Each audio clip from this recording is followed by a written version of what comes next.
श्रीमद् भगवद गीता के पास आपके हर प्रश्न का उत्तर है।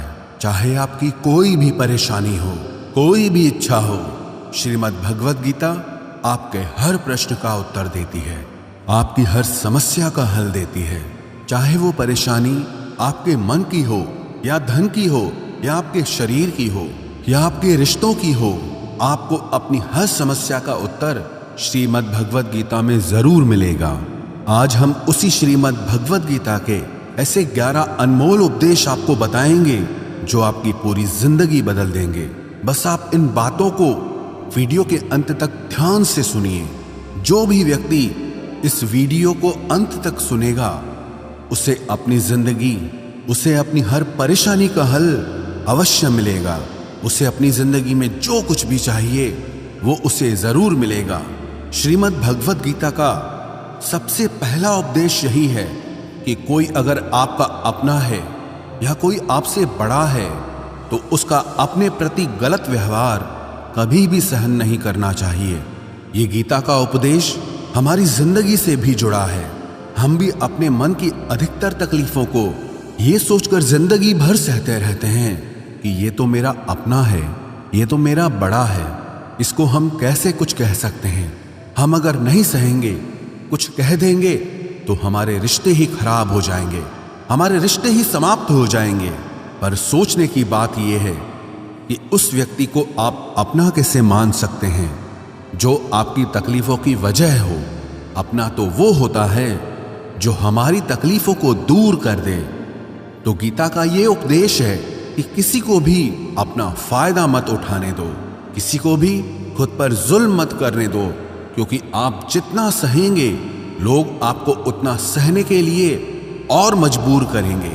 गीता का पहला अध्याय जिसका नाम अर्जुन विषाद योग और दूसरा अध्याय जिसका नाम सांख्य योग है, उसके आरंभ में अर्जुन ने श्री कृष्ण के आगे अपना दुख प्रकट किया है कि हे केशव, मैं कौरवों से कैसे युद्ध कर सकता हूं, ये सब तो मेरे अपने ही हैं।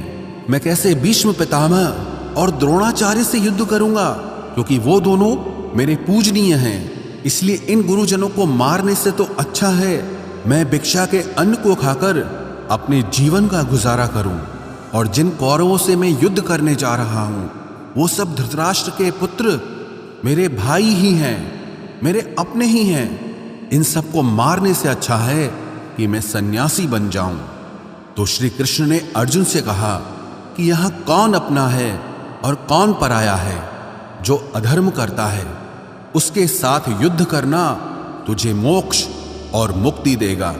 तू अपने इस मन के मोह को त्याग दे, नहीं तो सारा जग तेरी निंदा ही करेगा, तुझे डरपोक कहेगा। बात अपने पराये की नहीं है, बात धर्म और अधर्म की है, बात सही और गलत की है। अगर तू गलत को सहेगा, उसका अंत नहीं करेगा, तो गलत करने वाले को और बल मिलेगा, वो और भी गलत करेगा। इसीलिए मन के मोह को त्याग करके तू युद्ध कर। महाभारत की एक और कहानी भी है। जब अर्जुन के पुत्र अभिमन्यु की युद्ध में मृत्यु हो जाती है तब अर्जुन बहुत दुखी होता है, रोने लगता है। वो श्री कृष्ण से कहने लगा कि मेरा पुत्र अभिमन्यु मर गया है, मैं ये दुख बिल्कुल भी सहन नहीं कर सकता, मैं भी अपने आप को समाप्त कर लूंगा।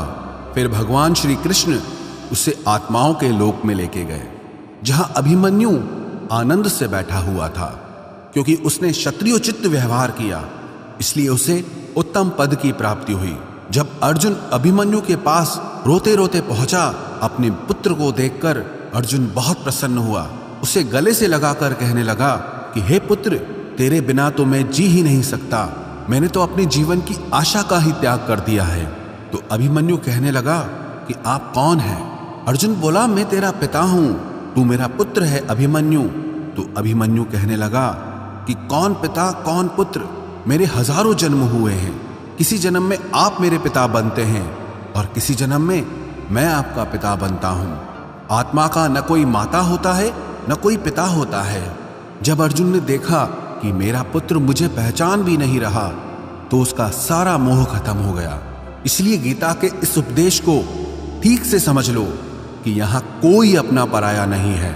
जो बुरे वक्त में, तकलीफ के वक्त में हमारा साथ दे, सिर्फ वही हमारा अपना है, बाकी सब पराए हैं। गीता का दूसरा उपदेश यह है कि जो चला गया है कभी उसका दुख मत करो, और जो आने वाला है उसकी बिल्कुल भी चिंता मत करो।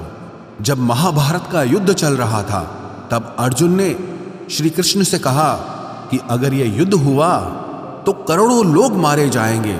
जो सैनिक और योद्धा इस युद्ध में मारे जाएंगे उनकी स्त्रियों का क्या होगा, समाज कैसे आगे बढ़ेगा, और भी बहुत सी बातें अर्जुन ने विस्तार से कही हैं। तो भगवान श्री कृष्ण ने कहा, अशोच्यानन्व शोचस्त्वम प्रज्ञावादांश भाषसे गतासून अगतासूंश्च नानुशोचन्ति पंडिताः। श्री कृष्ण बोले, हे अर्जुन, तू बड़ी बड़ी ज्ञानियों जैसी बातें करता है, लेकिन जो सच में ज्ञानी होता है, वो जो लोग मर चुके हैं, जा चुके हैं या एक दिन जाने वाले हैं, उनकी चिंता नहीं करता है, उनका दुख नहीं करता है। तेरे हाथ में कुछ भी नहीं है, तू चाहकर भी कुछ कंट्रोल नहीं कर सकता। जीवन और मरण ये तो प्रकृति की नियति है। इसीलिए जो ज्ञानी होता है वो किसी के मरने पर भी रोता नहीं है। ज्ञानी जन ना ही बीते हुए कल का शोक करते हैं और ना ही आने वाले कल की चिंता करते हैं। इसीलिए जो होने वाला है वो होकर ही रहता है, और जो नहीं होने वाला है वो कभी नहीं होगा। ऐसा निश्चय जिसको समझ में आ जाता है, जिसकी बुद्धि में आ जाता है, उसे कभी कोई चिंता नहीं सताती, कोई दुख नहीं सताता। हमारे सारे दुखों का कारण ही यही है। या तो हम जो वक्त गुजर चुका है उसे सोच सोचकर परेशान होते रहते हैं, या भविष्य की चिंता कर करके खुद को बीमार कर देते हैं, नष्ट कर देते हैं। गीता का ज्ञान हमें यही सिखाता है कि ना तो हम बीता हुआ कल बदल सकते हैं और ना ही आने वाले कल पर कंट्रोल कर सकते हैं। हमारे हाथ में सिर्फ वर्तमान है, सिर्फ आज का ही पल है।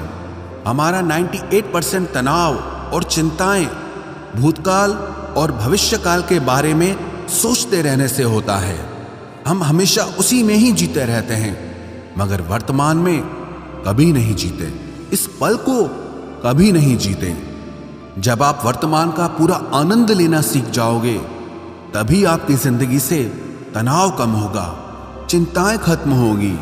वर्तमान में जीना एक बहुत बड़ी उपलब्धि है। हमारे हाथ में भी सिर्फ आज का ही पल है। हमें जो भी करना है आज ही करना है। कभी भी ये सोचकर समय को नष्ट नहीं करना चाहिए कि अभी मेरे पास बहुत समय बचा है। एक गुरुजी ने अपने एक शिष्य को पारस का पत्थर दिया। उनका वो शिष्य बहुत आलसी था, हर काम को कल पे टाल देता था। तो गुरुजी ने उसे कहा कि मैं तुझे ये पारस पत्थर दे रहा हूं। इस पारस पत्थर से जब तू लोहे को स्पर्श कराएगा तो वो लोहा स्वर्ण बन जाएगा, सोना बन जाएगा। और ये पारस पत्थर मैं तुझे 1 महीने के लिए दे रहा हूं। जब 1 महीना समाप्त हो जाएगा तब मैं तुझसे ये पत्थर वापस ले लूंगा। तब तक तू इस पत्थर को अपने पास ही रख। गुरुजी का वो शिष्य बाजार में लोहा खरीदने के लिए गया। जब बाजार में वो लोहा खरीदने पहुंचा तो उसे लोहे का वो रेट बहुत महंगा लगा। उसने कहा थोड़े दिन रुक के ले लूंगा, जब लोहे का रेट कम हो जाएगा। पर उसकी बुद्धि में ये बिल्कुल नहीं आया कि इस लोहे को मैं सोना बनाकर बहुत अधिक धन बना सकता हूं। लेकिन उसके मन की सुस्ती, उसके मन का आलस्य, उसकी वजह से उसने उस काम को कल पे टाल दिया। ऐसे ही करते करते पूरा महीना समाप्त हो गया। फिर गुरुजी उस शिष्य के पास आ पहुंचे कि बताओ तुमने कितना सोना बनाया। शिष्य बोला कि मैंने तो अभी सोना बनाना शुरू भी नहीं किया। तो गुरुजी ने कहा मुझे मेरा वो पारस पत्थर वापस चाहिए। शिष्य बोला कि नहीं, मुझे थोड़ा वक्त दीजिए, मैं थोड़ा सोना बनाना चाहता हूं। गुरुजी ने कहा कि ये पारस पत्थर पूरा 1 महीना तेरे पास था, पर तू कुछ नहीं कर पाया, लेकिन अब समय समाप्त हो चुका है। ऐसे ही ये हमारा जीवन है, हमारी जिंदगी है, और ये समय ही पारस पत्थर है। हम समय के एक एक पल से अपने जीवन को सोना बना सकते हैं, लेकिन हमें ये लगता है कि कि हमारे पास बहुत समय बचा है, एक दिन जिंदगी को जी लेंगे, एक दिन जिंदगी में खुश हो जाएंगे, लेकिन वो दिन कभी नहीं आता और हम जिंदगी भर भागते रहते हैं, चिंता करते रहते हैं, दुखी होते रहते हैं, लेकिन जिंदगी को जीना, खुश रहना हम भूल जाते हैं। इसलिए गीता का ज्ञान हमें यह सिखाता है कि आप आज में जीना सीखो, इस पल में जीना सीखो। गीता का तीसरा उपदेश यह है कि मौत से डरना बिल्कुल व्यर्थ है। श्री कृष्ण ने गीता में कहा है कि यह संसार मृत्यु लोक है, जिसका भी जन्म हुआ है वो एक दिन जरूर मर जाएगा, जिसका आरंभ हुआ है उसका अंत अवश्य होगा। हम इसे रोक नहीं सकते। जैसे हम रोज कपड़े बदलते हैं, वैसे ही हमारी आत्मा नया शरीर धारण करती है। मृत्यु सिर्फ इस जीवन का एक नया आरंभ है, इस जीवन का अंत नहीं है। आत्मा कभी नहीं मर सकती और ना ही उसे कोई मार सकता है, लेकिन मौत का डर मनुष्य को सबसे ज्यादा लगा रहता है। मौत का दुख भी इंसान को सबसे ज्यादा होता है। एक पेड़ में दो पक्षियों का जोड़ा रहता था। उन दोनों को एक दूसरे से बहुत प्रेम था। उन्होंने साथ जीने मरने की कस्में खाई थी। एक दिन वहां एक शिकारी आया और उसने एक तीर चलाकर वहां पेड़ पर बैठे मादा पक्षी को मार दिया। तो वो अकेला नर पक्षी रोने लगा कि मैं तुम्हारे बिना कैसे जी पाऊंगा, तुम्हारी जगह मेरी मृत्यु आ जाती, मेरा जीवन तुमको मिल जाता। वो रो रो के बहुत विलाप करने लगा। इतने में ही उस शिकारी ने दूसरा तीर चलाया और उस नर पक्षी को भी मार दिया। वास्तविकता में ये कहानी हमारी ही है। हम भी रोते रहते हैं जब कोई मरता है तो, लेकिन हमें ये नहीं पता कि एक न एक दिन हमारा भी जीवन समाप्त हो जाएगा। हम भी उसी मृत्यु के पेड़ पे ही बैठे हैं, लेकिन शरीर का मिटना हमारा अंत नहीं है। श्री कृष्ण ने अर्जुन से कहा कि हे अर्जुन, तेरे और मेरे अनंत जन्म हुए हैं, तुझे कुछ भी याद नहीं है, लेकिन मुझे सब याद है।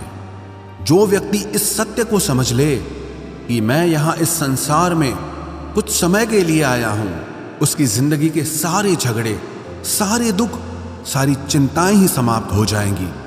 जब इस संसार से जाना ही है तो दुख किस बात का। पहले के जमाने में साधु महात्मा लोग पैदल यात्रा करते थे। यात्रा करते करते वो एक नगर में पहुंचे। वो महात्मा बहुत थक चुके थे। उस नगर में उन्होंने एक महल देखा और उन्होंने उस महल में जाकर विश्राम करने का सोचा और वो महल में जाकर सो गए। जब उस महल में वहां का राजा पहुंचा तो अपने पलंग पर उस महात्मा को सोता देखकर बहुत हैरान हो गया। राजा उस महात्मा से पूछने लगा कि तुम मेरे महल में कैसे घुस आए और मेरे बिस्तर पर सो रहे हो। महात्मा कहने लगा, ये तुम्हारा महल है, मुझे तो लगा ये धर्मशाला है। तो राजा ने कहा, आपको मेरा महल धर्मशाला कैसे लगा? तो महात्मा ने राजा से प्रश्न किया कि तुमसे पहले इस महल में कौन रहता था? तो वो राजा बोला कि मुझसे पहले मेरे पिता यहाँ पर रहते थे और उससे पहले मेरे दादाजी यहाँ पर रहते थे। तो महात्मा ने फिर प्रश्न किया कि क्या तुम इस महल में हमेशा रहोगे या तुम्हारे बाद कोई और रहेगा? तो राजा कहने लगा कि मेरे बाद मेरा पुत्र इस महल में रहेगा। तो महात्मा राजा से कहने लगे कि जिस जगह पर रहने वाले बार बार बदल जाते हो उसे घर कैसे कह सकते हो? वो तो धर्मशाला ही है। इसीलिए तेरे महल को धर्मशाला समझकर मैं इसमें रात बिताने के लिए आ गया। धर्मशाला जान जग को, जीव सब मेहमान है, मोह किससे मत करो, सब स्वप्न का सामान है। यदि हम भी इस बात को समझ लें कि हम यहाँ कुछ समय के लिए आए हैं, आनंद करने के लिए आए हैं, खुश रहने के लिए आए हैं, तो हमारे सारे दुख ही समाप्त हो जाएं। जब हम अपना मोह यहाँ जमा लेते हैं, अपना दावा यहाँ जमा लेते हैं कि ये मेरा है, इसे मैं छोड़ नहीं सकता, इसके बिना मैं जी नहीं सकता, तो हमारा जीवन दुखों से भर जाता है। इसलिए जीवन में मृत्यु का भय त्याग करके जीवन का प्रतिपल आनंद लेना चाहिए। गीता का चौथा उपदेश, मन और विचारों को कंट्रोल किए बिना जीवन में कभी शांति और सुकून मिलने वाला ही नहीं है। अर्जुन ने श्री कृष्ण से कहा कि मेरा मन सही गलत सब कुछ जानता है, फिर भी मेरे विचार और मेरा मन मुझसे कंट्रोल नहीं होता। मैं जो करना चाहता हूं वो कर नहीं पाता हूं, और जो नहीं करना चाहता हूं वो मेरा मन मुझसे जबरदस्ती करवाता है। इसीलिए मैं बेचैन हो गया हूं, मुझे शांति प्राप्त नहीं हो रही। तो श्री कृष्ण ने अर्जुन से कहा, उसके लिए तुझे अपने मन और विचारों से डिटैच होकर अपने मन और विचारों को सही दिशा में ले जाने की प्रैक्टिस करनी होगी, अभ्यास करना होगा। और ये एक दिन का काम नहीं है। जब तक तू अपने मन और विचारों की गुलामी का त्याग नहीं करता, तब तक तुझे जीवन में कभी शांति नहीं मिलेगी। एक राजा था, वो बहुत बेचैन और परेशान रहता था। एक दिन वो अपने गुरुजी के पास गया और उनसे कहने लगा कि मेरा मन बहुत बेचैन है, मैं बहुत परेशान हूं, मैंने पूरे संसार को जीत लिया है, सब कुछ है मेरे पास, पर मैं खुश नहीं हूं, मेरे मन में सुकून नहीं है, शांति नहीं है। तो गुरुजी ने राजा से कहा कि तुम्हारे नगर में अगर कोई ऐसा व्यक्ति है जिसने सुकून को प्राप्त कर लिया है, शांति को प्राप्त कर लिया है, तुम उसका एक बार कुर्ता पहन लो तो तुम्हारे जीवन में भी शांति आ जाएगी। राजा बहुत प्रसन्न हो गया कि ये तो बहुत आसान काम है। वो अपने राजमहल में आया और राजसभा में वो सबसे कहने लगा कि आप लोगों में से जो भी शांत हो चुका हो, जिसे सुकून मिल गया हो, वो अपना कुर्ता मुझे दे दे। वो बदले में जितना भी धन मांगेगा मैं उसे दे दूंगा। सब लोग एक दूसरे का मुंह देखने लगे। पैसों का लालच आया, लेकिन सबको एक दूसरे की सच्चाई पता थी, क्योंकि किसी की जिंदगी में भी शांति और सुकून नहीं था। सब अपना सर झुकाकर वहां पर खड़े हो गए। फिर उस राजा ने पूरे नगर में ढिंढोरा पिटा दिया कि जिसे भी शांति प्राप्त हो चुकी हो, सुकून प्राप्त हो चुका हो, वो मेरे पास आकर अपना कुर्ता दे दे। वो जितना कहेगा उससे उतना ही धन दिया जाएगा। लेकिन एक भी व्यक्ति ऐसा नहीं मिला जिसे शांति प्राप्त हो चुकी हो। वास्तविकता में जब कोई मरता है तब हम कहते हैं कि वो फलां व्यक्ति आज शांत हो गया। कभी किसी जिंदा इंसान के लिए नहीं सुना कि एक जीता जागता इंसान शांत हो गया है। राजा के सैनिक पूरे शहर में ढूंढते रहे। फिर उन्हें पेड़ के नीचे एक महात्मा तपस्या करता दिखा, जिसके चेहरे पे एक शांति थी, सुकून था। वो सैनिक उस महात्मा के पास आकर पूछने लगे कि क्या आपने शांति प्राप्त कर ली है, सुकून प्राप्त कर लिया है? महात्मा ने कहा, मैं पूरी तरह से शांत हूं। तो सैनिक उसे राजा के पास ले आए। राजा ने उस महात्मा से प्रश्न किया कि क्या आपको शांति और सुकून प्राप्त हो चुके हैं? वो महात्मा कहने लगे, महाराज, मैं पूरी तरह से शांत हूं, मुझे कोई चिंता नहीं, मुझे किसी चीज की लालच नहीं, मुझे कोई इच्छा नहीं है। तो राजा भी बहुत प्रसन्न हो गए कि आखिर वो व्यक्ति मिल ही गया जिसे शांति की प्राप्ति हो चुकी है, जिसे सुकून प्राप्त हो चुका है। तो राजा उस महात्मा से कहने लगे कि हे महात्मा, आप कृपया करके अपना कुर्ता मुझे दे दीजिए, बदले में आप जो मांगेंगे मैं आपको दे दूंगा। वो महात्मा कहने लगे कि महाराज, सुकून और शांति तो मुझे मिल चुके हैं, लेकिन क्या करूं, मेरे पास कुर्ता ही नहीं है पहनने के लिए जो मैं आपको दे सकूं। जब राजा ने उस महात्मा की ये बात सुनी कि इस महात्मा के पास कुर्ता भी नहीं है पहनने के लिए, उसके बाद भी ये महात्मा एकदम शांत है, इसके जीवन में सुकून है। मैं सारी जिंदगी धन को जोड़ने में लगा रहा, दुनिया जीतने में लगा रहा, लेकिन मुझे शांति नहीं मिली, सुकून नहीं मिला, क्योंकि शांति और सुकून बाहर की चीज नहीं है, अपने भीतर की चीज है। इसीलिए जब तक कोई व्यक्ति अपने मन और विचारों को कंट्रोल नहीं करता, तब तक उसके जीवन में सुकून और शांति नहीं आती। और गीता का उपदेश हमें यही सिखाता है कि जीवन में शांति चाहिए तो मन को शांत करना सीखो। गीता का 5वां उपदेश यह है कि वासना, क्रोध और लालच सर्वनाश का कारण है, नरक का द्वार है। जिस भी मनुष्य में ये 3 अवगुण होते हैं, वो हमेशा दूसरों को दुख पहुंचाकर अपने ही सुख और स्वार्थ की पूर्ति करता रहता है। किसी भी चीज की हद से ज्यादा वासना करना और क्रोधी स्वभाव होना और मन में लालच होना उसके जीवन के सुख को समाप्त कर देते हैं, उसके सारे रिश्तों में जहर भर देते हैं। इन्हें नरक का द्वार इसीलिए कहा गया है क्योंकि जिस इंसान में अत्यधिक क्रोध है, लालच है, वासना है, उसका पूरा जीवन जहर से भर जाता है। उसको मरने के बाद नहीं, जीते जी यहीं पर नरक का दर्शन होता है।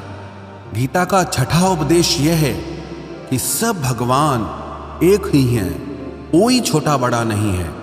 सब एक परब्रह्म परमात्मा के अलग अलग रूप और नाम हैं। श्री कृष्ण ने गीता के 10वें अध्याय विभूति योग में बताया है कि जितने भी जगत के देवी देवता हैं वो सब मेरी ही विभूति है।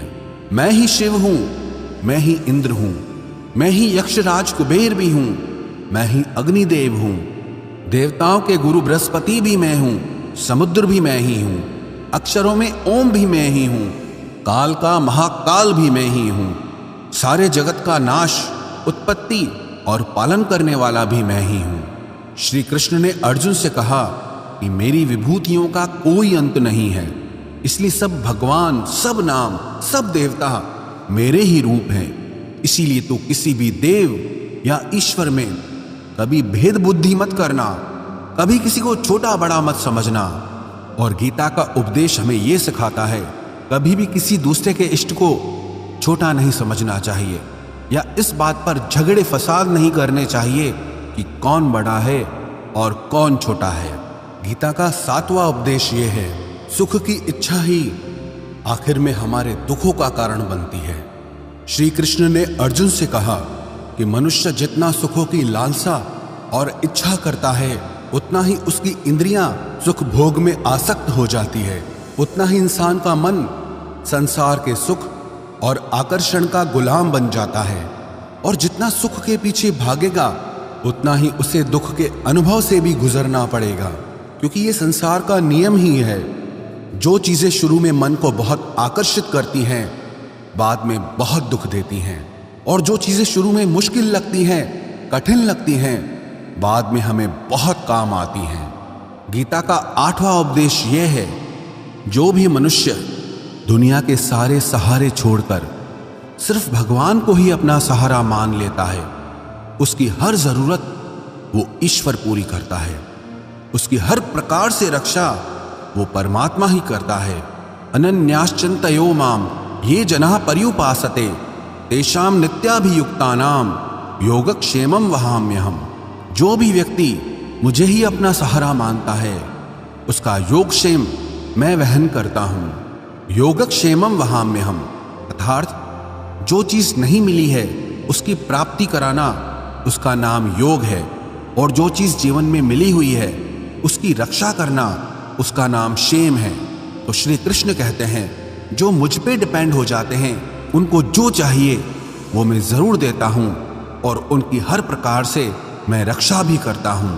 गीता का 9वां उपदेश यह है कि इस संसार में हमारा कुछ भी नहीं है। गीता सार में आपने कई बार सुना होगा कि तुम्हारा क्या गया जो तुम रोते हो, तुम क्या लाए थे जो तुमने खो दिया, तुमने क्या पैदा किया जो नष्ट हो गया, तुमने जो लिया यहीं से लिया, जो कुछ भी दिया यहीं पर दिया। जो आज तुम्हारा है कल किसी और का होगा, क्योंकि परिवर्तन इस संसार का नियम है। कल तक जिसके बिना आप जी नहीं सकते थे, आज उनसे कोई रिश्ता ही नहीं है, बातचीत तक नहीं है। कहाँ गए वो जीवन भर के सारे रिश्ते, वो सारे मित्र जो साथ जीने मरने की बातें करते थे? आज पता भी नहीं कि वो लोग कहाँ चले गए। ये संसार परिवर्तनशील है, सब लोग यहां बदल जाते हैं, हर रिश्ता बदल जाता है, और तो और ये हमारा शरीर भी हर दिन बदल रहा है। बचपन से जवानी, जवानी से बुढ़ापा, और एक दिन ये शरीर हमारा साथ छोड़ देता है। तो किसके लिए रोना और किसकी चिंता करना? हम सारी जिंदगी चीजों को, रिश्तों को, जिंदगी को बनाने में, सजाने में, संवारने में लगे रहते हैं, लेकिन एक दिन सब कुछ बिखर जाता है। सारी जिंदगी जिस संपत्ति, जिन रिश्तों के लिए हम लड़ते रहते हैं, एक दिन सब कुछ छोड़ करके हमें इस दुनिया से जाना पड़ता है। गीता का 10वां उपदेश हमें यह सिखाता है कि किसी से भी हद से ज्यादा मोह कभी मत करना। श्री कृष्ण ने गीता का पूरा ज्ञान ही अर्जुन के मोह को नष्ट करने के लिए कहा है। ये मोह ही है जो इंसान को सबसे ज्यादा रुलाता है। मोह इतना बलवान है कि शेर जैसे इंसान को भी गीदड़ बना देता है। जो अर्जुन युद्ध में देवताओं से भी जीत गया, पर अपने रिश्तेदारों को युद्ध में देखकर उसका हाथ कांपने लगा। वो बोला, हे केशव, मेरे हाथ में धनुष पकड़ने की ताकत भी नहीं बची है, मेरे हाथ कांप रहे हैं, मैं युद्ध नहीं कर पाऊंगा। ये मोह इतना पेनफुल होता है जिसकी पीड़ा ना सह पाने के कारण कई लोग अपनी जिंदगी खत्म कर देते हैं, आत्महत्या तक कर लेते हैं कि उस व्यक्ति के बिना हम जी नहीं पाएंगे। जीवन में किसी से भी हद से ज्यादा मोह करोगे तो जीवन भर पीड़ा का ही सामना करना पड़ेगा। जो व्यक्ति अपने मोह से बाहर नहीं आता, उसका सब कुछ उससे छिन जाता है, उसकी सारी खुशी खत्म हो जाती है। इसीलिए गीता का ज्ञान बार बार यही सिखाता है कि अपने मन के मोह को त्याग करके आप बलवान बनो, बुद्धिमान बनो, सत्य के दर्शन करो कि वास्तविकता क्या है। क्योंकि हमारा मोह हमें हमेशा झूठ ही दिखाता है, झूठ पे ही विश्वास दिलाता है और दिल में झूठी उम्मीदें जगाता है। और ये ही हमारे दुखों का सबसे बड़ा कारण है। हम ही मोह कर लेते हैं, हम ही लोगों से उम्मीदें लगा बैठते हैं, पर वास्तविकता बिल्कुल अलग होती है। लोग वैसे नहीं होते जैसे हम मान लेते हैं, जैसा हम समझ लेते हैं, क्योंकि मोह के कारण हमें सच्चाई नहीं दिख पाती, लोगों का असली चेहरा नहीं दिख पाता। इसीलिए गीता का उपदेश हमें यह सिखाता है कि जीवन में अगर आनंद और प्रसन्नता से रहना है तो किसी में भी हद से ज्यादा मोह कभी मत करना। गीता का 11वां उपदेश ये है कि इस दुनिया में अगर आए हो तो दुख तो मिलेगा ही मिलेगा। दुख से कभी घबराना मत, दुख से कभी डरना मत। श्री कृष्ण ने गीता में कहा है कि ये संसार दुखालयम अशाश्वतम है, अर्थात ये संसार दुखों का घर है। जैसे औषधालय में औषधि मिलती है, पुस्तकालय में पुस्तकें मिलती है, चिकित्सालय में चिकित्सा होती है, वैसे इस संसार को भी श्री कृष्ण ने एक नाम दिया है, दुखालय, जहां पर दुख मिलता हो। दुख तो यहां हर किसी के जीवन में आता ही है, लेकिन अगर दुख आया है तो सुख भी आएगा। इसीलिए दुख से कभी डरना नहीं चाहिए, क्योंकि ये संसार दुखालय भी है और अशाश्वत भी है। अशाश्वत का मतलब ही यही होता है कि यहाँ परमानेंट कुछ भी नहीं है, यहाँ सब कुछ बदल जाता है। दुख सुख में बदल जाता है और सुख दुख में बदल जाता है। सम्मान अपमान में और अपमान सम्मान में बदल जाता है। खुशी दर्द में और दर्द खुशी में कभी भी बदल जाती है। जीत हार में और हार जीत में जहां कभी भी कुछ भी बदल सकता है। कुछ भी परमानेंट नहीं है, ना ही हम परमानेंट हैं, ना ही हमसे जुड़ी कोई चीज यहां पर परमानेंट है, क्योंकि ये संसार अशाश्वत है, शाश्वत नहीं है। यहां सब कुछ बदलने वाला है, यहां कुछ भी परमानेंट नहीं रहेगा। तो आपका दुख भी परमानेंट नहीं रहेगा, इसीलिए दुख से कभी भी डरना नहीं चाहिए। गीता का ये उपदेश हजारों साल पुराना है, लेकिन आज भी नए से नया है। पूरे विश्व में गीता को सबसे ज्यादा पढ़ा गया है और सबसे कम समझा गया है। श्रीमद् भगवद गीता के ये उपदेश अगर कोई व्यक्ति ठीक से समझ ले और उसे अपनी जिंदगी में उतार ले तो ये पक्की बात है, वो अपनी जिंदगी में जो चाहे वो हासिल कर सकता है। अपने जीवन की हर समस्या से वो एक पल में बाहर आ सकता है। श्रीमद् भगवद गीता के इस दिव्य उपदेश को हमें बार बार सुनना चाहिए, हर रोज सुनना चाहिए।